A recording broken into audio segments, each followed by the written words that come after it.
appreciate you guys taking the time to, stop and see us and, all this. It's a good time out here at Bourbon and Beyond. So have you guys done this every year, or like as far as the setup goes, like? Yeah, Angel's Envy's been the Beyond VIP partner since Bourbon and Beyond started. Yep. I think that was 2018. No? No, you're asking yeah, the wrong I'm pretty sure. It's like, nope, don't ask me anything. One, so, I'm pretty sure. Okay. But just like Angel's Envy has grown, this festival has grown as well. Yes. This year they expanded the footprint, I think, by 35%. Wow. They can host 50,000 people. They'll cap that a day, which is insane. Our Beyond I VIP was told obviously 75. No, for louder, it's For louder. 80,000.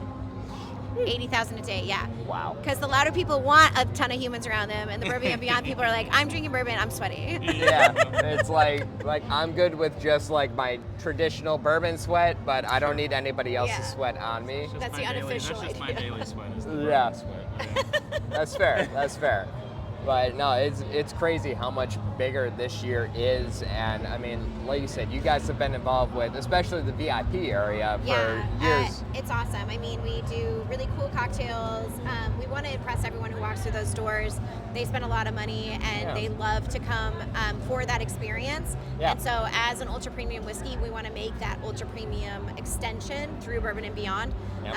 Anytime anybody comes from everywhere around the world, and I host them in Louisville, there's a resounding, I didn't know it was going to be this cool. Yeah. And we have to extend that part of the city to Bourbon and Beyond, because some people might not explore as much of Louisville as they can. So we got to get them and make sure they come back. Yeah, and especially, I mean, like being here for the festival, I mean, like you said, it's a different footprint, so a little bit different, but I mean, Angel's Envy, like, it's what, 10-minute drive? Maybe 10, 15 minutes? Like, if you drive like me, 7. But yeah. If you drive like me, 20. Yeah, I was about to say. He has a Subaru. I have a child in the back of the car, so I'm going granny style. But yeah. Maybe that you take the highway up, but I was about to say, it's like, if you live here, it's a little bit quicker. If you live out of town, like maybe a little bit, but being based in Louisville, having the headquarters right there, like on Main Street and everything, like, I mean, it's always great seeing you guys out here and being such a big part of this festival.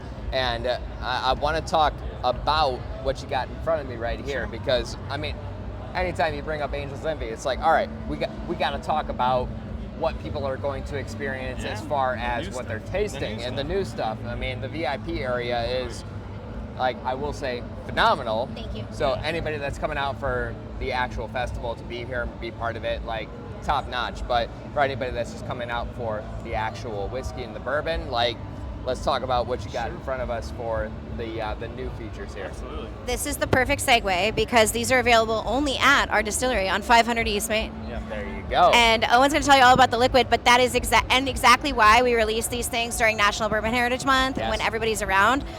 So I'll let you go to the whiskey. Yeah, Owen gets to take over. Yeah. Yeah. Well, I mean, obviously I'm the liquid guy, and I'm trying to keep up with 2 appearances, because I again only been with the company for about 3 years, so again third Bourbon Beyond for me. Yes. But I mean, I think you go to the distillery and it's so elegant and modern, and it truly sets the standard for like an urban distillery, right? Yes. And I think our VIP area reflects that. I mean, even as basic as like the bottle shape, right? Yeah. Doing something a little bit different. And so for me, it's 3 years with the company. My goal is to make sure the liquid reflects that same level of like precision and elegance and intention behind what we're doing. Exactly. So yeah, that'll be my segue into it, I guess, if that works. Are we going to taste this? Yeah, sure, if you want to. So we're doing, I mean, a lot of this is audio being radio, we do have some video going. So tell me a little bit about this first one that's going on right here. Yeah, so this is what we're calling our 2-grain bourbon. So this is actually our first foray into doing an innovation other than cask finishing, right? And so our first foray into doing a grain bill based innovation. So I think, 15 years in as a company, like, we've really made our name via port wine barrels, right? Taking bourbon, putting into wine barrels, infusing that color, that flavor. Yes. And we've done some spirit barrels as well. But this one is not finished, right? This is an unfinished bourbon, a Kentucky straight bourbon whiskey. Yeah. And so really it was like, if we're doing something in the distillery, one, I think this is going to be a crowd pleaser. Yeah. Like so it's a unique grain bill, 90% corn, 10% barley. And I think people think with that, percentage of corn, it might be like, one noted or overly sweet, and really that corn, what it brings into the fold is this wonderful cereal, nutty, and like super velvety, like oily mouthfeel because of that corn. Yeah. And so I think, I love a double release because I'll tell you about how much craftsmanship was put into each whiskey, but then the third fun point is just how, different, how do we compare them, how do they contrast, what story are we telling around that? Yeah. And I think that's what's really fun about this double release is we have the hyper local one, 90% local corn, all Louisville made bourbon barrels, like the barrels themselves are made here. Love that. And then we actually partner with Louisville Water, a very historic water company. Yes. Of all the places I've been and made whiskey, New York's probably the only other place that takes their water as seriously as Louisville does. Yeah. And so that was, basically hitting local on all three pillars, which I thought was really fun. And the barrels.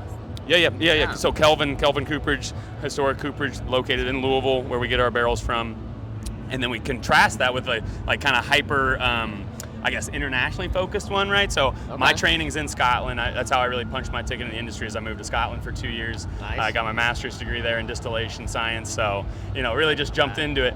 And so this one was kind of a nod towards that, where we got a bourbon, right? And again, I think this is going to be a real crowd pleaser of a bourbon. Yes. And then we got our rye whiskey that we put into smoky Scotch barrels and infused some of that flavor. So still checking the cask finishing box, and most of those smoky whiskeys are made by smoking the grains. Yes. But again, as the cask finished whiskey company, it was our way to show that you can infuse smoke in different ways, and we're actually doing it via cask finishing by getting those barrels from Scotland. I love so, that. So that's kind of the 1-2 punch there.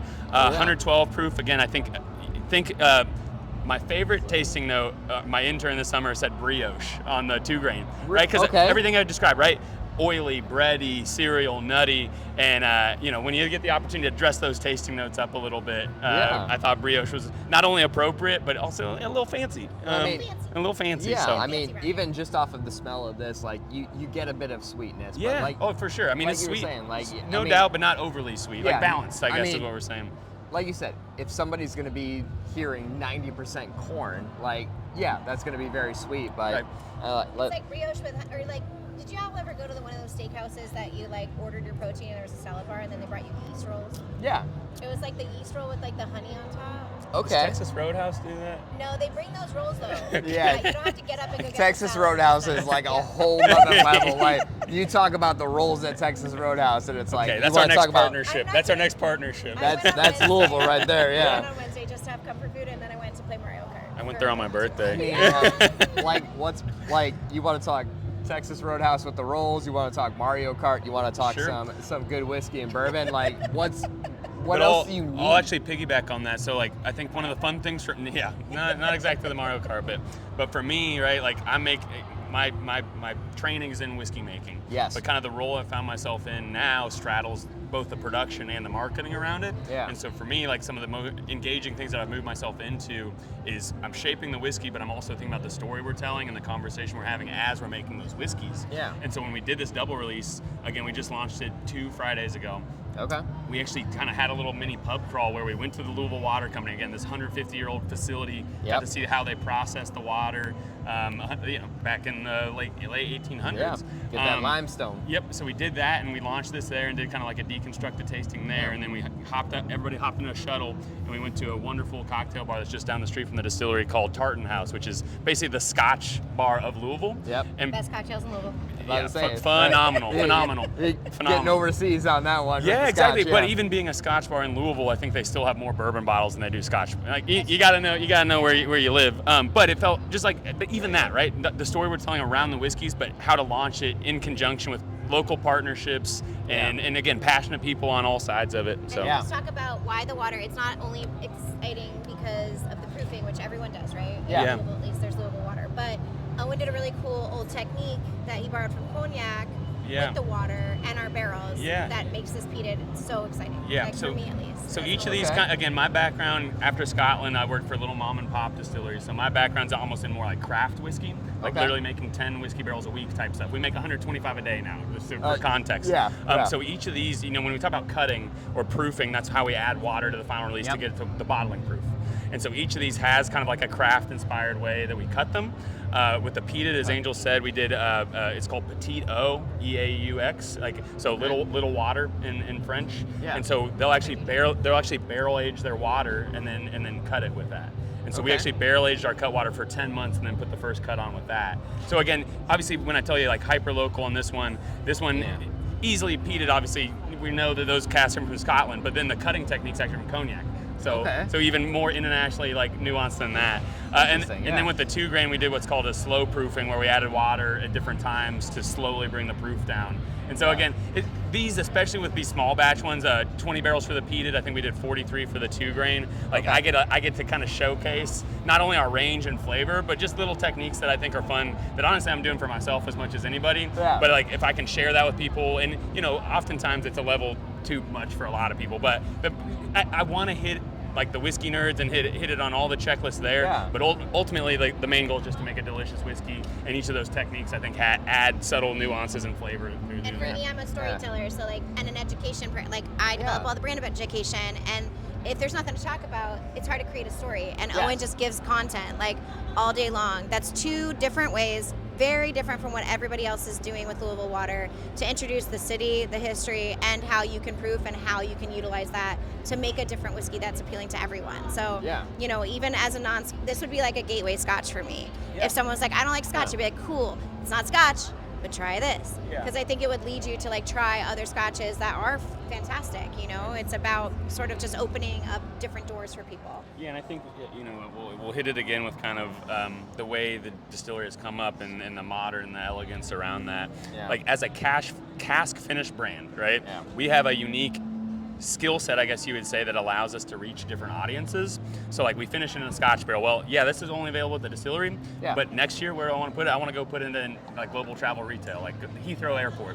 Find the Scotch consumers and bring them into bourbon that way, and then maybe, like Angel said, bring some bourbon consumers into Scotch that wouldn't be there otherwise.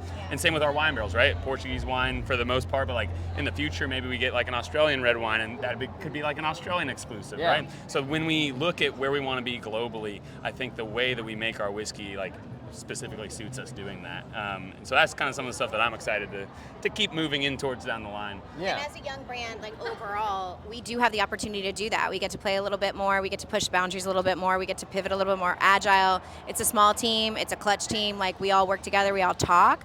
And I find I've been in this industry for a really long time. And you know, when the communications break down or you're having somebody tell a story that really doesn't have anything to do with the liquid, you don't consult with the person who's making the liquid. Like, I do not have a job without Owen, you know, and if we don't sell the whiskey, he doesn't get to make more of it. So, like, we all need to work together. Yeah. So I think that's something, I hope it's not as unique as I think it might be. But for the industry overall, not even just bourbon, spirits, you know, like, remind people why it's fun, remind people why it's great. If we're not having fun, then we can't get the consumer to have fun. And then, like, what's the point of doing it if you're not going to have fun? Right. Life is too short and too serious. Yeah, and having that, I mean, like, you know, a lot of people know Angel's Envy, they know what to expect from it, but having that tight-knit community of this is what we're going to do, this is what we're going to put out, and showcase to everybody, like, having that, I mean, it's a special thing, and like, you know, you can get it. I mean, like the local, like you get a little bit of like you said, 90% corn, local corn, a little bit more sweetness to that, but you know, like experimenting with different things and trying different things. I mean, between that, it's like you taste a little bit more sweetness, but with this one, it's like it's a little more salted caramel is like a nose I like to use. I like that you said that because like I didn't want to be offensive with saying it, but it's a little more offensive. Like it's your palate. Right, I pride myself that if we're doing our job right, that we've created an environment where people are comfortable to give any tasting like under the sun, right? Like for this one, it's a little more like middle of the pack. Like I don't want to say run of the mill. Like I played with it being super smoky, and I actually pulled it way down to a level where I did think like I was targeting more run of the mill because you know I could make something incredibly smoky for myself, but the goal with this is to open the door both directions, like we were talking about. Yeah. So to challenge what rye is, you know, with the rye release, like I don't know, 12 years ago or whatever, it's ostentatious, it's in your face. No one had ever finished rye and rum before, and it was out of the box, and some people hated it, but most people loved it. And with this peated, I think putting rye into a smoke cask, it's like that spice, that profile. Yeah. It takes a delicate hand to make it that you want to drink more of it. You could just try it once and be cool, but you want to drink more of it. I'll take it. A little bit of that, I mean, it's exactly that. Like, it's if you really like it, then you might go back to the sweetness, or you might expand further to a little more of like that spicier rye flavor. Yep. So you can go in either which direction. And I mean, I'm also thinking about when I'm making these sort of releases, like I said, this being a crowd pleaser allowed me to go a little bit outside the box with the peated. Whereas I think individually maybe that wouldn't have done so well, but like, you know, again, it's our distillery only stuff. We want people who are coming into town for conventions, obviously for music festivals, for whatever, to, even if they just decide to stop in the door, right? Like because they have a few minutes to kill before they leave, that we have something to engage them with. Exactly. Which hopefully, and then either way, right? Like if a bourbon purist wants this one, great. Yep. And if somebody who's wants to go a little bit further outside the box of this one, then even better. Yeah. I love it. I mean, both of them taste fantastic, like you said. Like a little more sweeter, like you get a little more spice right there. But I mean, between everything that you guys have put out, I'm like a massive fan of. And I know it's a little bit biased being here in Louisville, and like you want to support that. But like everything that I've had, I've been a massive fan of. So. I absolutely love it. I appreciate you guys, taking some time to pour both of them and let us have a little bit of a sample right here. But it's fantastic, and so I know you guys are set up obviously for the rest of the day tomorrow. And are you guys going to be here for next week for Louder Than Life? I would love to see the Deftones. I'm not sure it's in the cards, but we'll find out. Okay. But looking forward to tomorrow. I don't know if you're aware, but we're trying to achieve the world's largest bourbon toast at the world's largest festival. Yes, I did so know that's that, at 4:40 tomorrow. If you want to cheers with, whatever you'd like, but it's probably going to be Angel's Envy. Let's be honest. Are they doing, which stage are they doing that at? Because I know it was going to be on one of the stages. Oh, cute! I don't know, but I'll find out before tomorrow. Yeah. I should know that. I have to be on that stage. But I should know that asking you, but Owen doesn't have a handler yet. Yeah, I know that there was the. I live hour to hour sometimes, so. Same, but I know that we were doing the world's largest toast across the globe. Yeah. So I do know that was happening tomorrow, but so we'll definitely be part of that. Awesome. We'll have a little bit of, I don't know, whichever one I'm feeling. Whichever one you're feeling. Maybe the bourbon. It's a bourbon toast. We shouldn't do That's true. That's true. true. Okay. That's true. All right. We'll go a little sweeter. We'll get that one, but both of them are fantastic. Awesome. And so just to kind of, tail end, wrap things up. Like if anybody is interested in either of the bourbons, obviously, like being here, like great. But if anybody that's listening that's outside of Louisville, like just throw out where they can find it or where they can get more info and how they can get it. So check angelsenvy.com as always for updates. There's a club called 500 East Main. You can, or 500 Main is the club. You can sign up for that, and it gives you all the release dates and where they're going to be located. With this, it is in particular called the Distillery Series. So that is the 2-grain and the peated rye. Those will be available at our distillery downtown in Louisville at 500 East Main. Love it. Get a friend to pick one up for you if you can't, or maybe look for it in your Amsterdam or London airports, maybe, hopefully. Coming to an airport near you, hopefully. 3 to 5. Coming in to 1 a random to 3 person years. you found online near you. And if we're in, I think we're in 28 different global markets now, so love that. It shouldn't be too hard to find, but always just come see us and we'll pour you whatever we can. I mean, this man signed over 1,000 bottles last weekend at the Kentucky Bourbon Fest, I think, so I'm not going to sign him for that.